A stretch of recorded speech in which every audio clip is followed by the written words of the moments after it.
नमस्कार।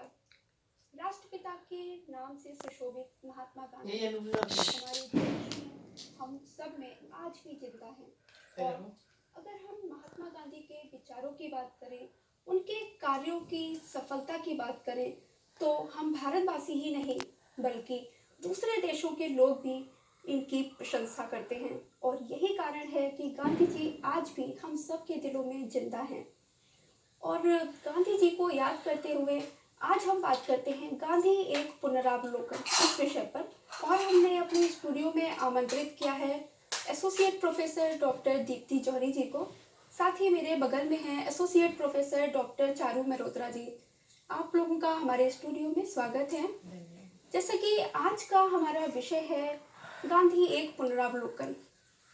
तो गांधी जी जो है, यूं तो इनकी समस्त बातें, सारी बातें हम सब पर, हम सबके दिलों पर, दिमाग पर आज भी राज कर रही हैं।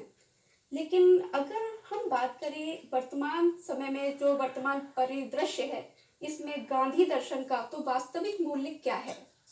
वर्तमान में अगर हम गांधीवाद जिसको कहते हैं, गांधी के विचार, उसको जानना चाहें तो सबसे पहले हमको ये समझना पड़ेगा कि उनका आइडिया ऑफ इंडिया क्या था। काफी चर्चित शब्द है आइडिया ऑफ इंडिया। सब लोग इसे अपनी अपनी तरह से व्याख्यायित कर रहे हैं, लेकिन जो गांधी जी का आइडिया ऑफ इंडिया था, उसका जो जन्म है वो उनके स्वराज के विचार से हुआ था। तो जो स्वराज का विचार है, जो उन्होंने स्वाधीनता आंदोलन के समय में सामने लाए थे, वो बहुत अधिक व्यापक है।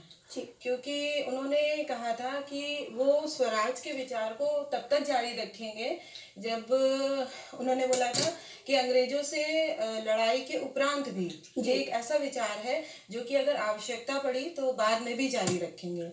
क्योंकि स्वराज का सिर्फ जो उस वक्त लोगों ने अर्थ लिया था वो ये था कि स्वाधीनता पहली चीज़ है, लेकिन उनका स्वराज जो है वो और भी कई मूल्यों पर आधारित है, जिसमें कि प्रमुख है सर्वोदय।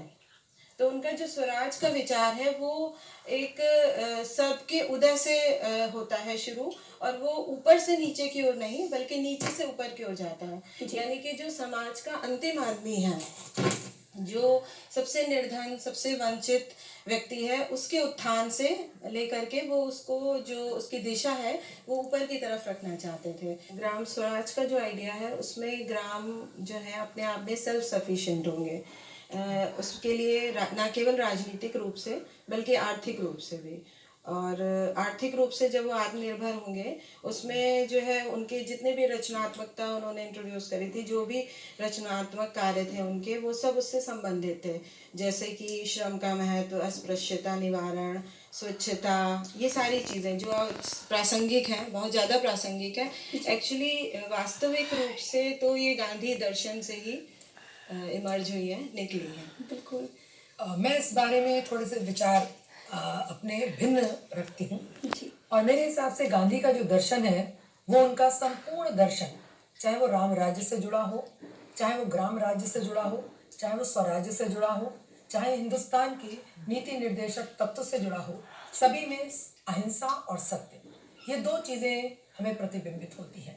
और गांधी ने शायद अपनी आत्मकथा लिखने से लेकर जब तक वो जीवित रहे, उन्होंने इन दो चीज़ों के पथ को अपनी जिंदगी का एक लक्ष्य बनाया और उसी पर वो चले। इनकी एक महान किताब है अपनी आत्मकथा, उसमें भी शायद उन्होंने सत्य, माय एक्सपेरिमेंट्स विद ट्रुथ में भी उन्होंने यही बात कही। देखिए, सत्य या अहिंसा कोई ऐसी चीज़ें नहीं है जो गांधी ने शुरू की हो या उससे पहले हमारे यहाँ हमारे धर्म में इन बातों के बारे में ना कहा गया हो।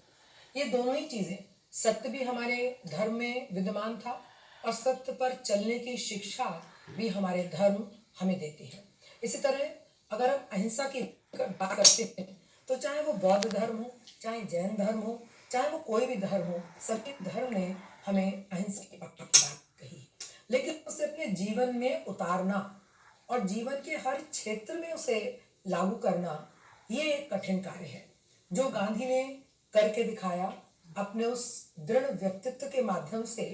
और इस बात को उन्होंने बताया कि अगर हम किसी भी चीज़ को अपने मन में गांठ बांध लेते हैं या अपनी जिंदगी का किसी भी चीज़ को एक लक्ष्य या गाइडलाइन या टॉर्च बियरर के रूप में इस्तेमाल करते हैं तो फिर बहुत सी कठिनाइयां आती हैं, लेकिन हम उन्हें पार करते चले जाते हैं।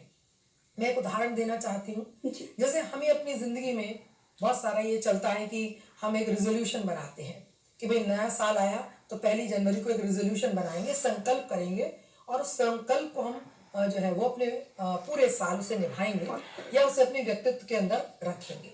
तो हम बहुत सारे संकल्प बनाते हैं, लेकिन उन संकल्प जो छोटे छोटे होते हैं, जो हमारे व्यक्तित्व से संबंधित होते हैं, पर्सनल होते हैं, लेकिन हम उन संकल्पों को भी 1 महीना, 2 महीने, 6 महीने से ऊपर नहीं चला पाते हैं। पूरी जिंदगी में उतारने की तो बात ही छोड़िए।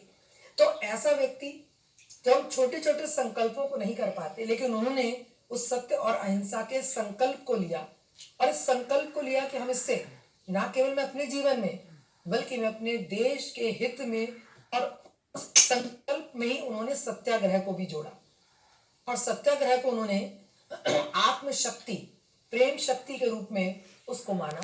और उनका मानना था कि अगर सत्याग्रह सत्य और अहिंसा के साथ जुड़ जाता है तो वो एक धर्म विजय के रूप में हम उसे इस्तेमाल करते। माने एक तरीके से सत्याग्रह उनके लिए धर्म विजय ही था, जिसके आधार पर उन्होंने अपनी बातों को, अपनी शर्तों को अंग्रेजों से मनवाया। और इसीलिए ये कहा भी जाता है कि दे दी हमें आजादी बिना खड़ग बिना ढाल, साबरमती